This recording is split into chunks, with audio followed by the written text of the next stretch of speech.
सांबादिका शिला पट्टनायक स्मृति सभा घरोई TV channel news 7 Bhubaneswar सांबादिका शिला पट्टनायक एक दुर्घटना जनित अकाल वियोगे सालेपुर अंचल सांबादिक बंधु माने गभीर शोक व्यक्त करने अश्रुल श्रद्धांजलि ज्ञापन करिसेंती।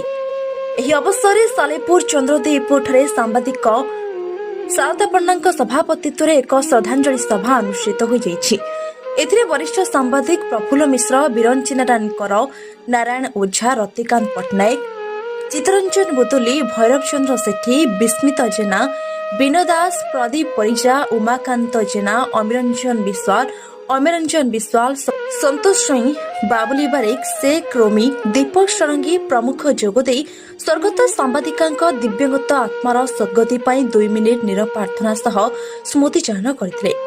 मृत सांबादिका परिवार को सरकारी स्तर में सहायता जोगाई देबा पई समूह दाबी करा जायथिला। शारदा प्रसन्न पंडा सालेपुर अंचल कार्यरत सांबादिक।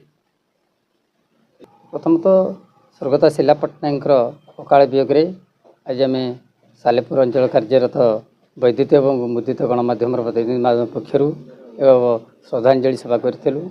ए कार्यक्रम रे आम अंचल बहु गणमाध्यम प्रतिनिधि मैंने जोगदे निश्चित भाव में यह आम मान एवं सारा राज्य एक दुखद घटना कहले अत्युक्ति हम ना।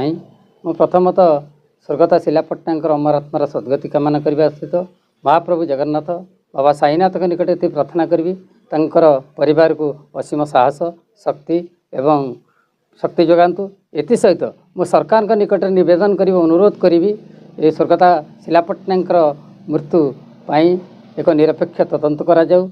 या सहित परिवार को 10 लाख ऊर्ध्व टंका क्षतिपूरण करने सहित तांकर जो पिलाटी अच्छी से पिलाटर किभली भाव में भल पाठ पढ़ो उच्च शिक्षा सरकार बहन करंतु। बिरंची नारायण कर सांबादिक मातृभाषा सालेपुर। देखंतु आमर सालेपुर सांबादिक बंधु माने आज एकाठी होकरी से दिगवंत सांबादिका शिला पट्टनायक जो अकाल वियोग है दुर्घटना तापी आम आज श्रद्धांजलि सभा एठारे करिथिलु।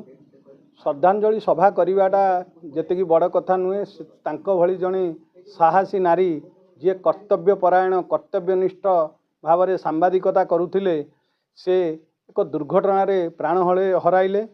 तेणु आमे आज यही सांबादिक बंधु माने राज्य सरकार पाखे दाबी करूँ 10 लाख टंका आर्थिक सहायता दिंतु और तांकर परिवार तांकर जो छोट पिलाटी अच्छी तार केमिति शिक्षा तार से जीवन शैली केमिति बंचिब तार समस्त दायित्व सरकार आज नबा कथा।